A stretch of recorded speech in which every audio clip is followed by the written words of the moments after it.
నమస్కారం, ఘంటారావానికి స్వాగతం. ముందుగా ప్రధాన అంశాలు.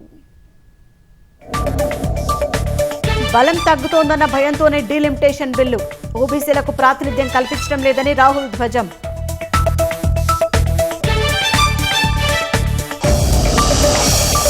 యాభై ఏళ్ల కాంగ్రెస్ పాలనలో ఓబీసీలకు ఒరిగిందేమీ లేదన్న ఎంపీలు, మోదీ ప్రభుత్వంలోనే మేలు జరిగిందని స్పష్టీకరణ.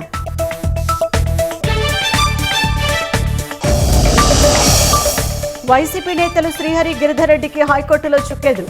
కుప్పం కోర్టు ఉత్తర్వులు సస్పెండ్ చేసిన న్యాయస్థానం.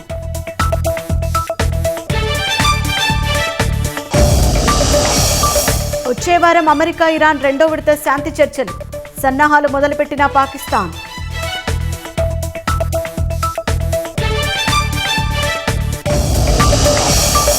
ఆసియాలోని అత్యంత ధనవంతుడిగా గౌతమ్ అదానీ, $92.6 బిలియన్ సంపదతో అగ్రస్థానం.